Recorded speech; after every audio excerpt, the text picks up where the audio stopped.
Kia ora tātou. Greetings from the University of Canterbury, Aotearoa, New Zealand.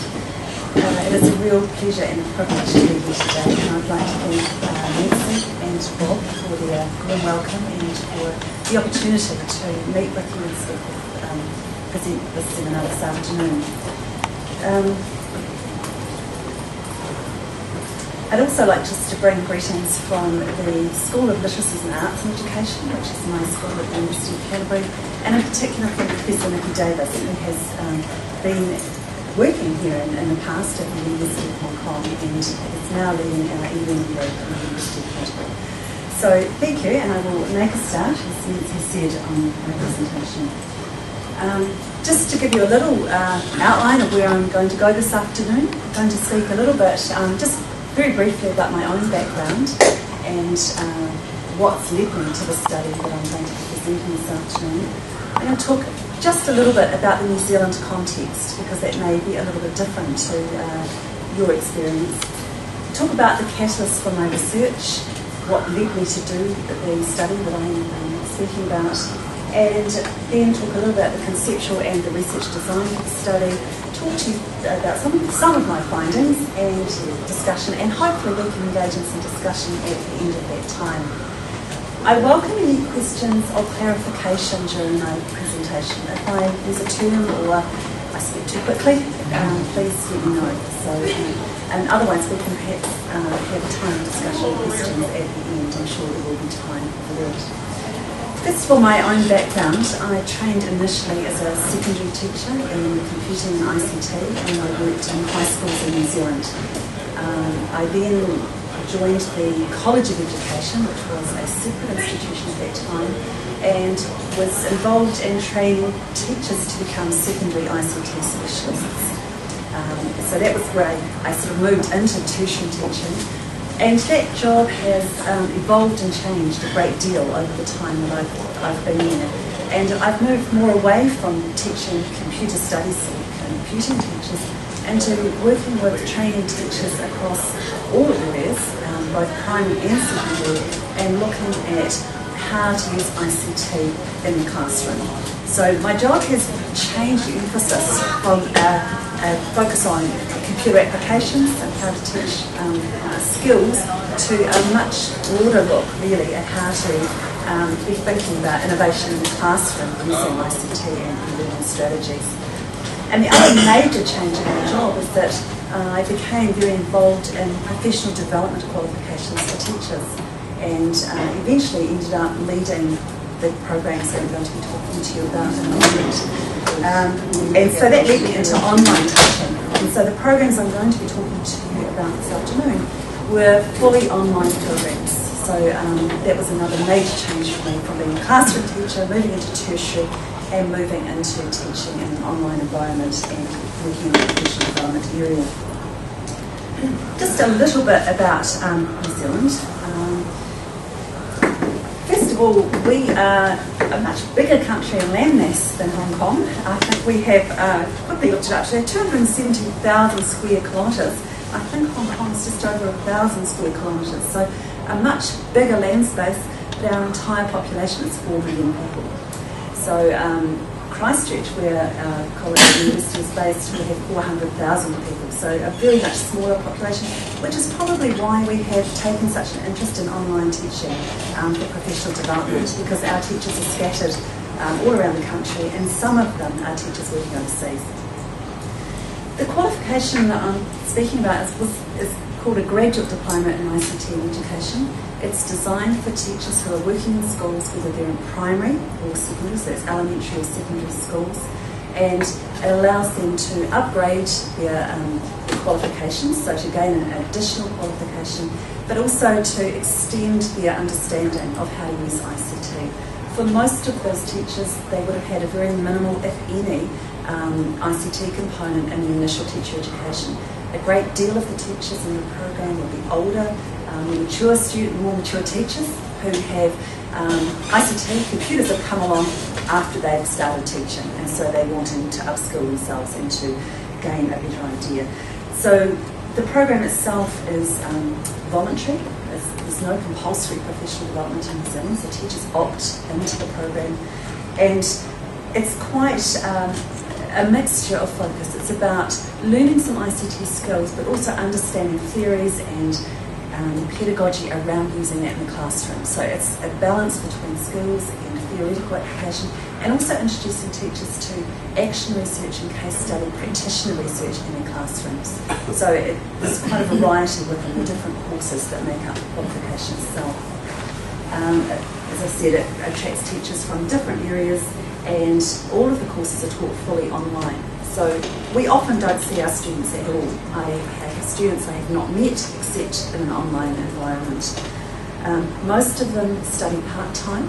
We do have some people that come and study full-time, but most of them are part-time. And the interesting thing which complicated my study is that they're not in cohort groups. Teachers can come in randomly choose the order that they do most of the courses. So they may start at different places. We have recommendations, but they can start at different places and take quite different pathways. So when I went to look at setting up my study, that was one of the challenges for me. They were not just a nice group of people that moved solidly through the classes together. The qualification, I was not responsible for establishing the qualification. A former colleague of mine really got the ball rolling, set this whole qualification up and had it approved. But it had a very strong socio-cultural pedagogy. We wanted, even though teachers were all over the country, we wanted them to come together in a classroom. We wanted the online environment to be a space where they actually met each other and engaged with each other and knew each other and belonged, and used interaction and dialogue to foster their own reflection and to be part of their learning. And so from the outset, there was an expectation that there would be regular participation. The online class would be set up over a 15-week semester, and that teachers would be expected to come into that online space at least a couple of times a week and interact in the forums and other spaces that are in there through things like shared activities, peer review of assignments or ideas, and presenting seminars in the online space as well. We wanted them to feel like they were distant but together, and that they belonged to a group, to a class, just as if they were coming on campus. And that was the catalyst, if you like, for my study, because what I saw is we had busy teachers working all day in classrooms, studying weekends and at night, families and other commitments. And sometimes they were a little bit resistant to online forums. When we asked them, we wanted them to participate, it was like another thing to do. They were busy. And when I looked in the literature, there was that range of views, if you like, about online participation. Most of the literature talks about the value of online participation, but there are some studies that do say that students actually question how productive that is, or how valuable that is to their actual learning. So that was one of the questions that, what do students actually think about the online part of their course when you're busy teachers in schools and you're making them do this work online? And the other catalyst for me was that in New Zealand at the time, and even more so now, is we were starting to see a much stronger emphasis on school-based professional development for teachers. So instead of teachers going off to courses or doing one-off things, a much greater emphasis on individual schools working as professional learning communities, inviting people in to work with them over a sustained period of time. And also in New Zealand, we had what's been a really important development for us, what we call ICT PD, so Information and Communication Technology Professional Development Clusters, that the Ministry of Education actually supported. And I'll explain that just a little bit more as I go to this slide. We've, in New Zealand, I think Hong Kong was way ahead of us in this area, but we have had a national strategy for ICT and e-learning in education since 1998. And the Ministry of Education have really prioritised, first of all, infrastructure and making sure we have the right equipment in schools and networking and things like that. But more recently, looking at ways to support principals to be good leaders in the schools, to support effective use of different technologies. And one of their key strategies has been professional development clusters. And it worked that they would invite schools to gather together, say 5 or 6 primary schools in an area, put in a bid for some funding, and if they were successful, they got funding for 3 years to organise their own professional development for ICT amongst that group of schools. So they could be quite autonomous about how the group of schools set that up and how they ran. A lot of them employed ICT facilitators to work just with their school. Sometimes they partnered with the university, and other times they had all different strategies. If they had a good strategy and they could show that they could manage it, then they got the money, and that went on for 3 years to give time to really build capability and confidence amongst the teachers. So that was happening in the country. Nearly all schools have now gone through that process, and some are even on their second wave of being involved in that. But the challenge for us as a tertiary institution was that was very school-based. It was following this model of professional learning communities in schools. So part of my question was, well, how do we as a university offer professional development for teachers in conjunction with what was going on out there in the community and in the schools? So my research question really was, how can compassion-bearing online professional development best support teachers' learning and practice within their professional communities of practice? So how was our online courses supporting what was going on in schools, given that teachers weren't all that keen always on being social and interacting, and given these other things that happen in schools? Conceptually, I thought about this from using Bldg's communities of practice framework. That was something that interested me at the time. It was a way of thinking about the intersecting communities of the online professional development course and the school-based professional communities. And I was really interested, I guess, in what I termed porosity, the way things could flow between those two communities, and how teachers, so the continuity as well as the barriers there, and how teachers experience that particular intersection. Split my notes out in case I forget something. Within Bldg's framework, he talks about multi-membership of communities, and that seemed to fit very nicely with what I was looking at here.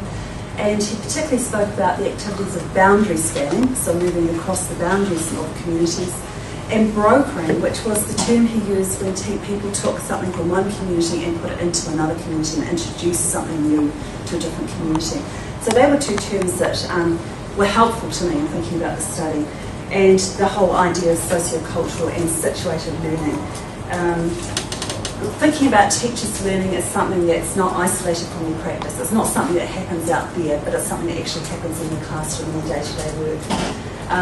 And the quote from Literacies, Lemon and Shen, learning is situated and we need an ecology that grounds teachers' learning experience in their own practice, their experience in culture. So thinking about teachers in schools, even though they're doing something online.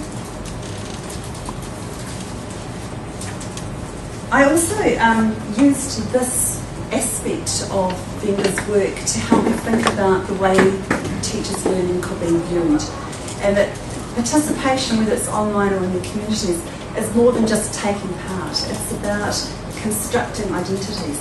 As you learn something, as you become more competent in one area, your identity changes with that. It's about making meaning out of the experiences that people are engaged in. It's about doing things, and it's about belonging to communities. So they were all aspects, I guess, that helped me think about how I set up my study and how I interpreted what was actually happening. There's been a great deal of use of Bldg's communities of practice in the education field, and I've listed some, and I'm sorry, I apologise I don't have references beside all of those, but if anyone's interested, I have certainly got those in my written work and can provide them for people. So where I started from was looking at how have communities of practice been used in these other areas related to education, and I guess when my study changed, moved a little bit, added to that literature is really in this. A lot of those were looking at a community, so using communities of practice theory to look at one community of practice. And I guess where my study is added to that is by looking at the intersections between two communities. And conceptualising that as a blend, if you like, or as an experience of blended learning almost.